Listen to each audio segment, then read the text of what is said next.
Olá, eu sou o professor Guilherme Almeida, esse é o Foco e Propósito, um podcast para mentes instigantes e para quem busca crescimento real, sem ilusões nem fórmulas mágicas.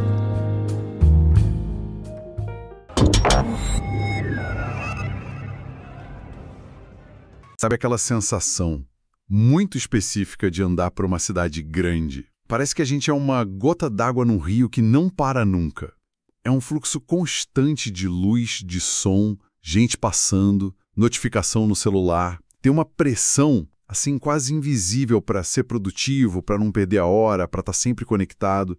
E aí, no meio disso tudo, no meio dessa multidão, fica uma pergunta silenciosa. Como é que eu não viro só mais um? Como eu mantenho quem eu sou? É impressionante, porque essa angústia, sabe? Essa tensão parece a coisa mais século XXI que existe, mas não é. Mais de 100 anos atrás, um sociólogo alemão, o Georg Simmel, olhou para Berlim, que na época era uma metrópole em explosão, e diagnosticou exatamente esse conflito. Ele viu isso como o drama central da vida moderna. E o fascinante é que hoje, com ciência de dados, a gente consegue colocar números e, de certa forma, provar as intuições geniais que ele teve. Então essa é a nossa análise de hoje. A gente vai mergulhar na alma da cidade na era digital.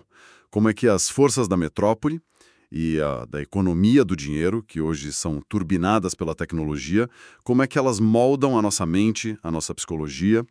A ideia é usar um mapa que o Simmel nos deu e ver como ele se aplica aos estudos mais recentes, né?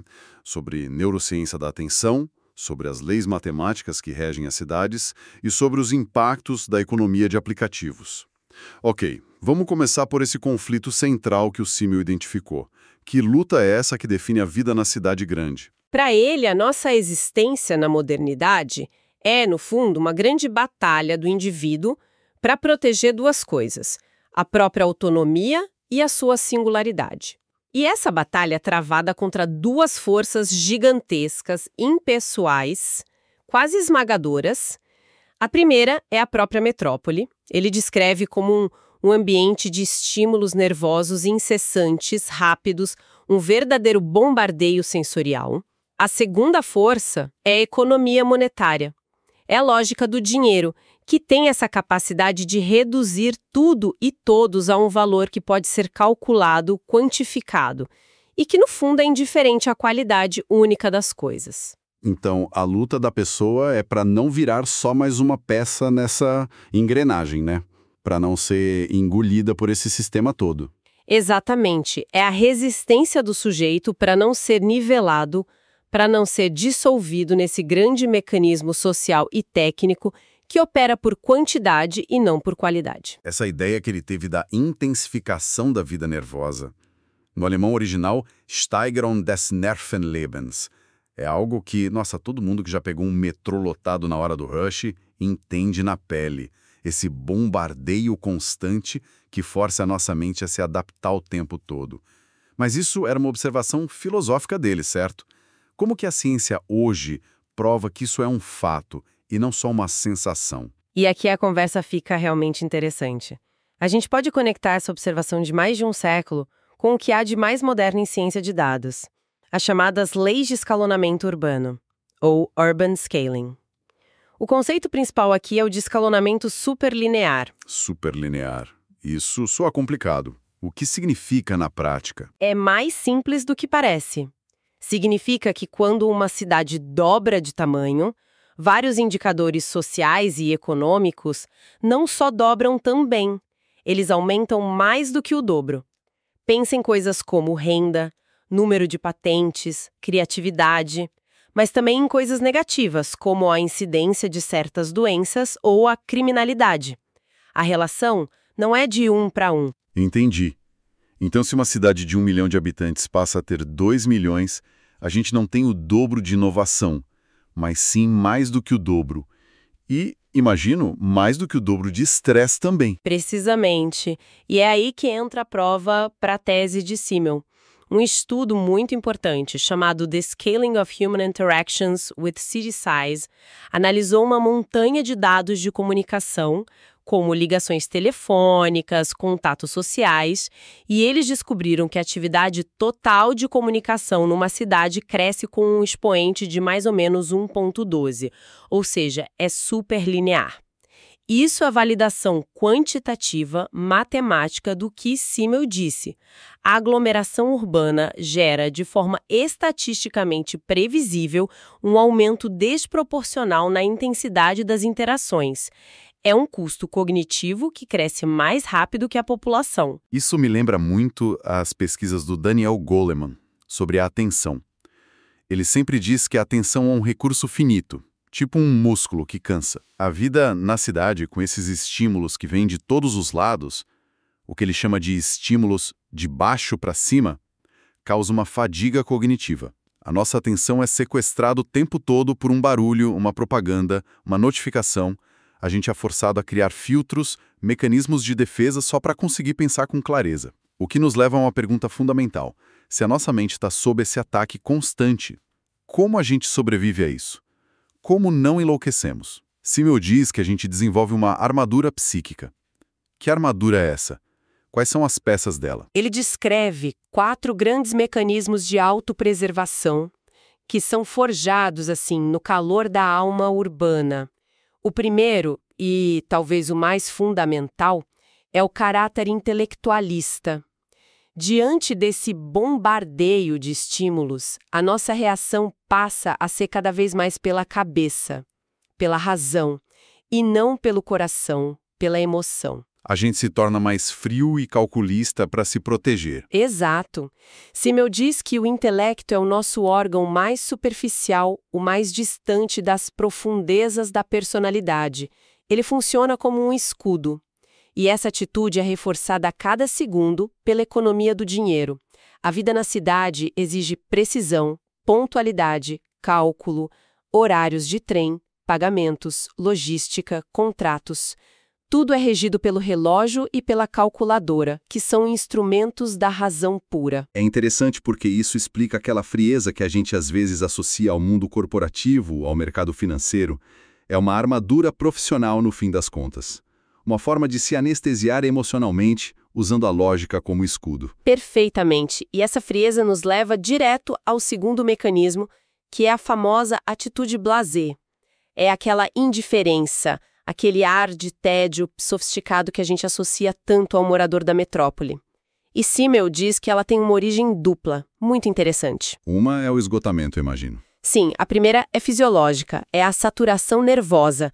Nossos nervos são tão estimulados o tempo todo que em algum momento eles simplesmente se recusam a reagir com a mesma intensidade. É como se a energia para se impressionar acabasse. Mas a segunda origem é mais profunda e é um reflexo direto da economia monetária. Simmel tem uma frase genial. Ele diz que o dinheiro é o nivelador mais terrível. O nivelador mais terrível. Por quê? Porque o dinheiro reduz toda a qualidade, toda a singularidade das coisas a uma única pergunta. Quanto custa? A diferença entre uma obra de arte e 1 quilo de pão, entre uma experiência espiritual e um par de sapatos, é apagada e substituída por um valor numérico. Se tudo tem um preço, se tudo pode ser trocado por tudo, nada verdadeiramente único. E a nossa capacidade de se encantar, sabe, de se maravilhar com as diferenças, vai diminuindo. A gente fica blasé. É aquela sensação de passar por algo que deveria ser incrível, tipo um músico de rua tocando uma peça maravilhosa, e a gente mal olha porque está atrasado para o trabalho ou porque no fundo já viu de tudo um pouco. A alma fica meio anestesiada. E isso impacta como a gente se relaciona com os outros, né? O que nos leva ao terceiro mecanismo. Exatamente. O terceiro mecanismo é a reserva social. É aquela distância emocional que a gente mantém das pessoas, mesmo estando fisicamente muito perto.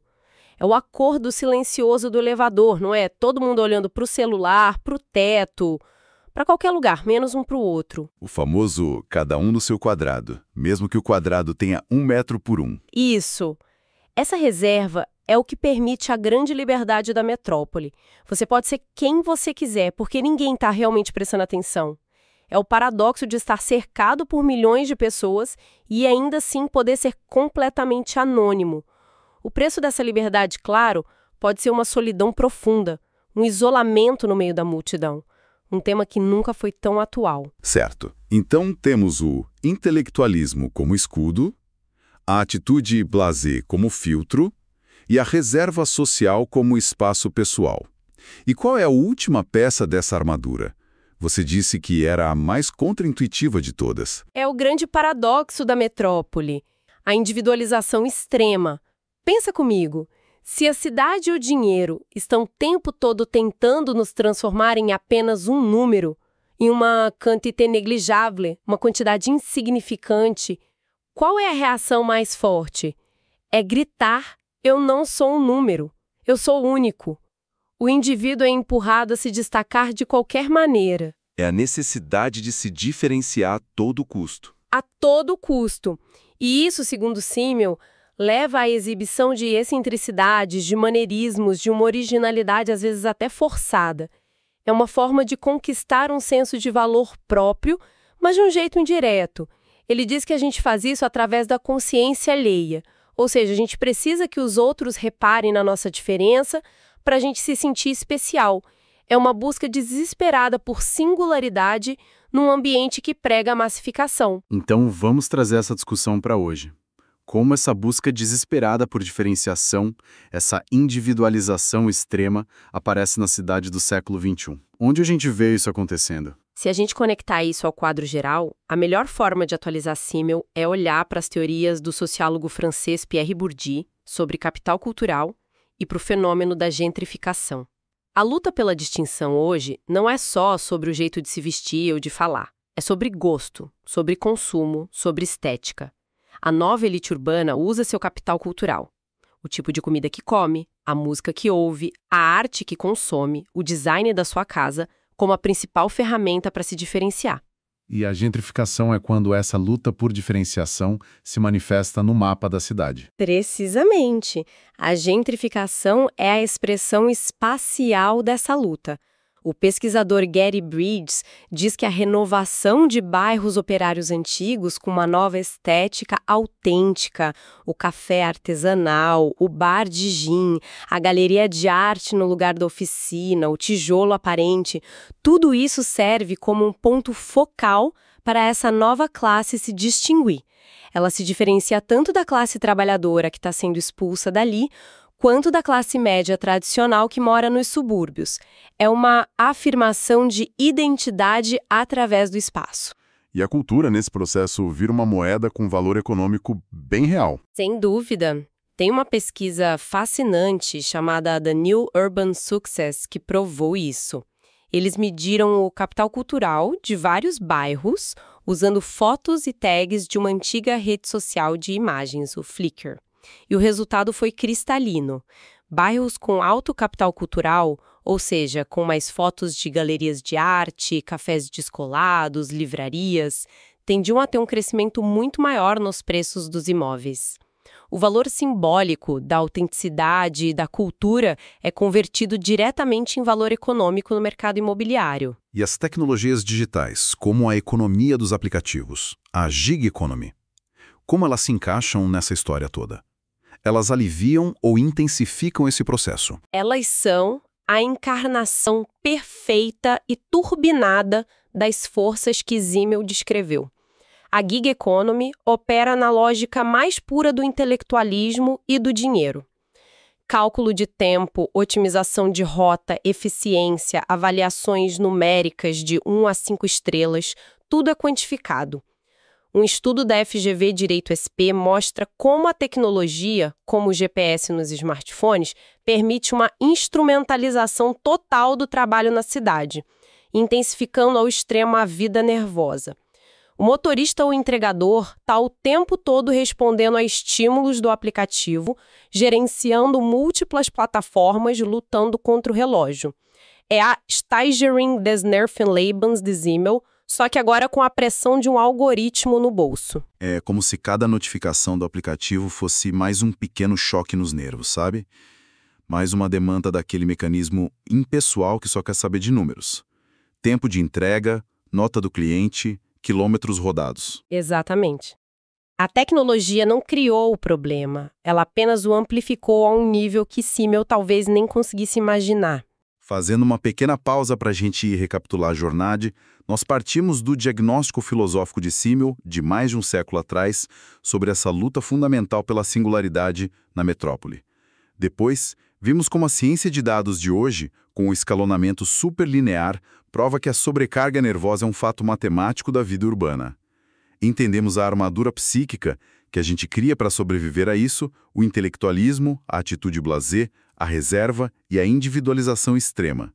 E, por fim, vimos como essa dinâmica de se diferenciar a todo custo se manifesta hoje na gentrificação e é turbinada pela economia digital. E a conclusão que fica é que a metrópole não deixou de ser essa grande arena de contradições.